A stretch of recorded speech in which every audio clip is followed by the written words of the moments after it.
folks, been almost 6 months this time around, so I figured I'd owe you all an update video. Some of you have been starting to comment again and wonder where I've been and what I've been up to, and a lot of it's the same old same, but there is some new stuff to report. So anyways, to get right into it, I had a very good year for business this past year. It was excellent. Over the summer, stayed very busy and I was straight out. I was running the service truck probably 3 to 4 days a week up until about the end of June. And then July, August, and September, probably midway through September at least, we had a lot of rain here in New England. I think it rained just about almost every day for the month of July. And that ended up pushing back a lot of work. I got delayed on my service truck and on the shop schedule, and it kind of fumbled things up quite a bit. But aside from that, it was steady. Business has definitely grown. And of course, leading into that now is the property thing too. So I don't remember what I had mentioned earlier this year in update videos. I almost had a place in Fitzwilliam, New Hampshire that was 5 acres zoned, commercial, light industrial, with a 4,300 square foot steel building on it. It was a very nice place.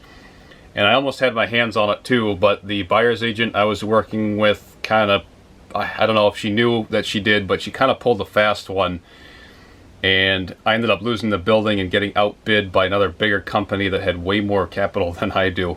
They outbid the crap out of the price too, unfortunately. So I ended up losing that, which was too bad. It was in a nice location, but I kind of chalked it up to some things aren't meant to be, and that's just the way it is. I mean, it would have been a lot to bite off for me just because of the size of the, not so much the property, but the building itself. It needed a lot of work. And I think I would have been spreading myself thinner than what I already am to be able to get that property ready to move into, to work out of. So that's just the way it is. There's water under the bridge at this point. So with that, I'm still looking in southern New Hampshire, in southern Hillsborough County, and eastern Cheshire County, just to see what turns up. And of course, as always, hoping something comes up over the winter that I can move into by spring.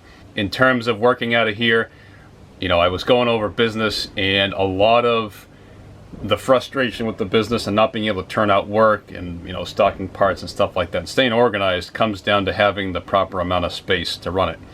You know, I've grown so big to this point that I can't operate efficiently out of here.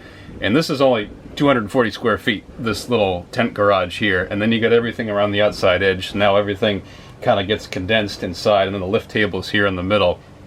So you can't work efficiently. I can't start a project, you know, pull it apart, order parts, go to another project, pull it apart, order parts, or just, you know, I can't because I'm working out in the driveway if the lift table is full and it's the winter time. So anyways, that's what it comes down to, is just having the proper amount of space to efficiently run my business, which would leave me more time for myself, or maybe I'd take on more work and bury myself. I don't know, but I really would like the property and to be able to be on my own. So that's what we're shooting for next year.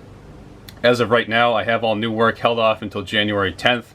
That way, in hopes to get caught up and get all the projects and repairs and everything else that I have here out of here, and I can start fresh in January and schedule more accordingly than what I have been, so I don't get inundated and I have better turnaround time, because there's some stuff that's been here for a long time, projects more so than just repair and service work, and I feel kind of bad about that I couldn't get them turned out quick enough. The service and repair work seems to always move through, but it's engine rebuilds and projects that are always kind of getting stuck here, and I don't like that. So once again, it comes down to having the proper amount of space. So there's that. Let's see, the trucks, as for right now, the 61 and the 77 are both parked for the winter. The service truck's not far behind. I got a couple more calls to finish up with that, and then that'll be parked, or as soon as it snows and the calcium hits the road, then it'll be parked, because I don't want to run that in the calcium and the salt for the winter time. Currently in my 88 1-ton for the rest of the winter rather, and I just spent a lot of time revamping that over the course of September into beginning of November. It took almost 2 months to do it. It was just going to be general winter prep. Turned out to be a major mechanical revamp, but the truck needed it. I've been neglecting it for a number of years now, and it was just time to do it. So spent a lot of money, almost $3 grand on that to revamp it, but it looks sharp. It came out nice, and I got a good somewhat solid 1-ton under me again. So let's see, the 78 Blazer that I picked up, that K5, I ended up selling that back in September too. It was going to be too much of a project, and it was kind of hanging over my head having it. I went up to start it up, one day and I was just looking it over, and I peeled back the windshield frame, and it was just a big rot hole going all the way down the A-pillar under the rubber. And I know the top of the windshield frame was rotted, and it was going to be too much, not really too much, but more than I wanted to get into. So I sent that on its way to somebody else who will do something with it instead of just having it sitting in the field until I find a place to put it. So I'm going to take that money that I made with that I got from that, and I'm going to end up building my 86 K30, the ex-fire truck. Once I find a building to operate out of, I'm going to turn that into a flatbed with a gooseneck, the ball for the gooseneck hitch. It's been a long week, folks. So that way I can haul equipment and stuff with that, and that'll be the prime hauling truck. And it'll probably end up replacing my 88, because the 88 looks nice, but it's got some cab rot issues that I've gotten very good at hiding and patching up over the years. So at some point that truck will have to be retired. So I think that's pretty much it for the trucks. As for projects, I got a David Bradley walk behind. I got a couple of the Goodall Start-It-Alls, for those who might be familiar with those, that I bought for use with my service truck and business-wise. I'd like to do some videos on those. There's a Panzer out back I still have to film. I know there's a couple more walk behinds I pulled home, not Gravely's. There is actually a Gravely that I want to do a video on too. So there's a bunch of stuff around here I have to film. It just comes down to the time to film it and the space, I guess, because I can't film something that's going to take a week to revamp on camera and then have to be moving it around here and in the driveway. So I'm trying to kind of get together smaller projects that I can go through, but we'll see how the winter pans out and how that goes. So I think that's pretty much it, folks.